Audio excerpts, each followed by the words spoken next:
চার ভাইয়ের সংসার, এক মায়ের কান্না। গল্প। একটি ছোট্ট গ্রামে বাস করত একটি সাধারণ পরিবার। পরিবারের ছিলেন বাবা, মা আর তাদের চার ছেলে, রাম, শ্যাম, যদু আর মধু। বাবা একটি ছোট্ট চাকরি করতেন। আয় খুব বেশি ছিল না, কিন্তু ভালোবাসা আর একতার অভাব ছিল না সেই সংসারে। কষ্টের মধ্যেই দিন কাটতো। মা নিজের হাতে রান্না করতেন, ছেলেদের যত্ন নিতেন। চার ভাই একসাথে হাসি মজা করত, মাঠে খেলতো, আর সন্ধ্যায় সবাই মিলে ভাত খেত। গ্রামের মানুষ বলতো, গরিব হলেও এদের সংসারে শান্তি আছে। সময় কেটে গেল, ছেলেরা বড় হলো, একে একে সবার বিয়ের বয়স হলো। বাবা অনেক কষ্ট করে ধার দেনা করে ছেলেদের বিয়ে দিলেন। বাড়িতে নতুন চারজন বউ এলো। শুরুতে সংসার ভরে উঠল হাসি, গল্প আর আনন্দে। মা ভাবলেন, এবার বুঝি আমার কষ্টের দিন শেষ। কিছুদিন সংসার খুবই ভালোই চলছিল। সবাই নিজের নিজের কাজ করত। চার ভাইয়ের মধ্যে যদু ছিল সবচেয়ে শান্ত আর দায়িত্বশীল। সংসারের সাহায্যের জন্যে সে গ্রামের বাইরে শহরে কাজ করত। মাস শেষে টাকা পাঠাতো আর ফোন করে মায়ের খোঁজ নিত। মা প্রতিদিন অপেক্ষা করতেন, কবে আমার যদু বাড়ি আসবে।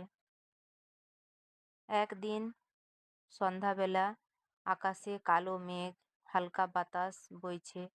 মা রান্নাঘরে বসে যদুর পছন্দের ডাল রান্না করেছিলেন, কারণ কয়েকদিন পরে যদু বাড়ি আসার কথা ছিল। ঠিক তখনই গ্রামের এক লোক দৌড়ে এসে দরজায় ডাক দিল, কাকু কাকু, একটা খারাপ খবর আছে। বাবা বাইরে এসে দাঁড়ালেন।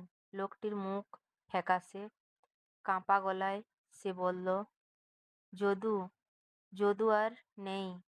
কাজের জায়গায় হঠাৎ অসুস্থ হয়ে মারা গেছে। কথাটা শুনেই বাবার হাত থেকে লাঠি পড়ে গেল। মা দৌড়ে এসে খবর শুনে মাটিতে লুটিয়ে পড়লেন। চারদিকে কান্নার শব্দ ছড়িয়ে পড়ল। রাম, শ্যাম আর মধু বিশ্বাসই করতে পারছিল না যে ভাইটা সবসময় হাসাতো, সবাইকে সাহায্য করত, সে হঠাৎ করে চলে গেল। পরের দিন যদুর নিথর দেহ বাড়িতে এলো। পুরো গ্রাম ভেঙে পড়ল শোকে। মা ছেলের মুখ ধরে শুধু বলছিলেন, তুই তো বলেছিলি বাড়ি আসবি, কেন কথা রাখলি না বাবা? ভাইরা চোখের জল লুকাতে পারছিল না। ছোটবেলার স্মৃতি, একসাথে খেলা, ঝগড়া, সব মনে পড়ছিল। যদুর মৃত্যুর পর সংসার বদলে গেল। হাসির শব্দ কমে গেল।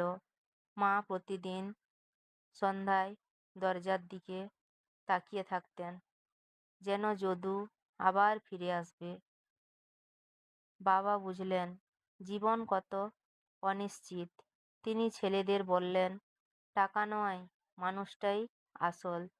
যতদিন আছো একসাথে থেকো। সেদিন থেকে তিন ভাই আর বেশি এক হয়ে গেল।